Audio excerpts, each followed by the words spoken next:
Hi. So we're here today with Olivier. He's an industry guest, as we're going to say, and he's here to discuss some of the contents of the course 31761, Renewables in Electricity Market. So, hi Olivier. Hello Pierre. Could you tell us who you are? Yes, sure. So I'm actually an old DTU student, half French, half Danish, studying in both countries. I finished in 2011. Studying mathematics and statistics applied to renewable forecasting, actually. We worked together on those topics. Since then, I've become a data scientist, worked for some big corporation, and now I have my own startup that tries to tackle the energy transition challenge. And on the fun side, I think you worked also on crowd modeling, pedestrians. Yes, we also worked on that, yes. Okay, so you're kind of an applied mathematician with broad interest, but now focusing on climate and energy questions. Exactly, right? yeah. Okay, and so who do you work for today? Myself, I'd say. For yourself? So I founded this company, it's called Tomorrow 2 years ago. And the point of that company is to try to find digital, scalable solutions to climate change. So we use a lot of data, do data science on that, and try to make it sexy to provoke people, be thought-provoking, have them change behaviors, and try to illustrate how big of a challenge this is and what we can do about this big issue that we call climate change. And I heard you already had some success with this electricity map, right? Yes, so we created this, this map that basically shows you how green the electricity is in real time all over the world. We built that 2 years ago, and now it's become quite big. We have millions of visitors every year. I just heard actually it was mentioned by the French energy minister at a talk to communicate about those things. So we're pretty happy that it's a project that serves as a factual basis for understanding what are the countries doing great, what are the good strategies, the bad strategies, and what can we do to accelerate the energy transition. That's good. And so do you cover the whole globe today, or almost? I think we have more than 120 different areas, countries mostly. What we're lacking is a bit of North America, a bit of Asia. China, of course, is a big unknown spot for us. But else we've covered most of the parts. Still a nice coverage. Yes. All right, but so what do you think is going on today with this energy transition and with the role of renewables? Yeah, so it's a very complicated question.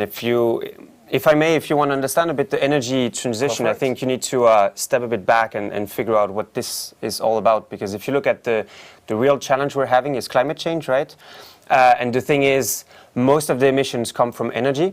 I think it's 80% of whole energy origin that comes from fossil fuels. So basically, if you want to fix climate change, we have 30 years to remove all of the oil, gas, and coal from the energy production that we're having.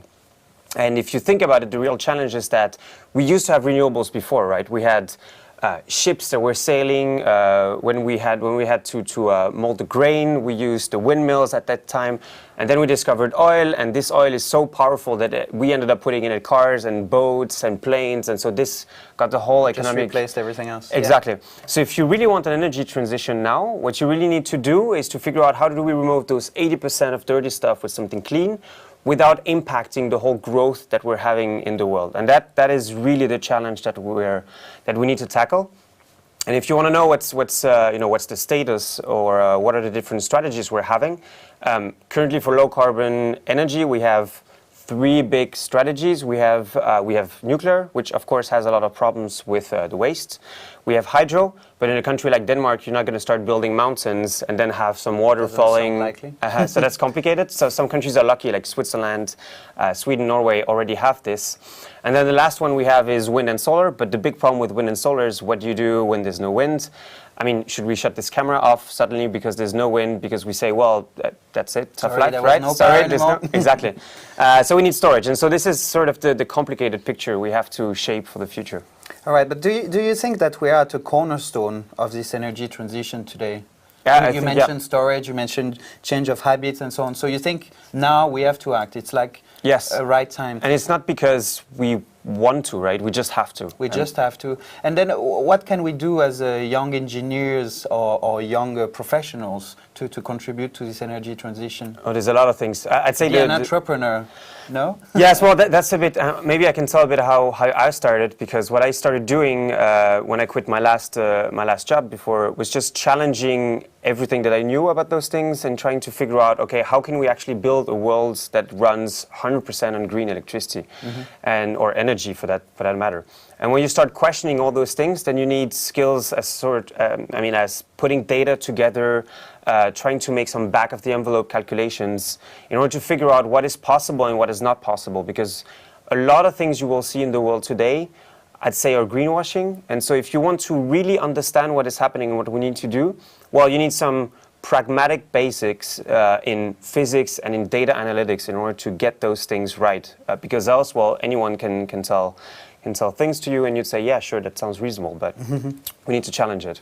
And are there some skills that are specific in your line of work, you think, and that will help to design some new products or to govern, to channel people towards this energy transition? You talked about data, playing with data. I guess there's programming related to that. Yes. Back of the envelope calculation, so I guess basic engineering skills. Yes. What about electricity markets then? So don't we have a market environment? Exactly. So there's a lot about economics and figuring out exactly what are, how do we set out, and even go into regulatory challenges. Understanding policy making is absolutely critical in that sense. Understanding what are the rules you need to put into place and what are the consequences of those rules that you're putting into place. And that acts a lot in terms of markets. And then to be even more concrete, maybe one thing that I think we're lacking is markets are not real-time enough currently. When we look at the problem with wind and solar is what do you do when there's no wind and no solar? You need to act in real time, so all the incentives needs to be real time. We need to be paid at home in order to stop using electricity or to store it in a battery so I can actually buy a battery so it pays off and all those things. But when I see what you do, it seems that you work on things that are not just about the money, right? It's about CO2 impact. So can you tell us more about that? Because you say people are just going to think rationally in terms of money, investing in their house or behaving differently, but you're trying another way. Yeah, so that's right. So first, I think people are not rational, right? And that's a bit what economics are missing. From my experience, a lot of people want to do something for climate change, but they don't know what exactly to do. And if you tell them you're going to save, 700 kronas a year if you start installing this battery at home, through the pain and so on, maybe they won't do it. But if you tell them it's actually doing a really good deal for the environment, I think that's more powerful. And hence, it is absolutely crucial that we also understand the psychology of people and are able to communicate very clearly what are the benefits and how they can be empowered to do something better in the world. So actually what you say, we have to think of markets more broadly maybe. It's not just about the economics part, it's also about all these agents in the market, how they interact, how they really think. Exactly. You mentioned being bounded rational, not fully rational. All right, but then to finish, could you please tell us what you think this electricity market is going to look like, say in 2050? 25, 30 years from now? That's a very good question. I have no idea. No idea. No, I have some ideas. Well, first of all, it absolutely needs to be real time. And we want agents to be communicating together. We don't want people to take smart decisions by themselves. We want systems that can take those decisions automatically. And a simple case is, if we all have solar panels on our rooftops and we all have some kind of battery in our storage, in our house, then what you want to do is, depending on how dirty the grid is, like if there's coal power plants running, then maybe instead you want to use your own solar panels and you want to use your own batteries. But on another occasion where the wind is blowing and the grid is supplying you with green electricity, what you want to do is use this solar energy and store it inside those batteries for later use, right? And we're not going to ask people to do that. We have programming systems that are very, very good at taking those decisions immediately. So I think if you think of a market, the market needs to enable all those innovations to appear, and then suddenly we'll have something where we take the optimal decision from a money standpoint and from an environmental standpoint. This is where we want to get at. But then we need all these IT and data-driven approaches and enablers, right? Exactly, and this is actually the reason for building the electricity map, was to build an API, a global API that just tells you now is a good time to consume electricity for the grid and now is a bad time. And we open sourced it and hope that a lot of people will build battery systems that listen to that, heating systems that listen to that, such that we can take those better decisions. That's a great project, Olivier. Thanks for sharing, and I guess we'll meet again soon. Thank you. Definitely. Thank you.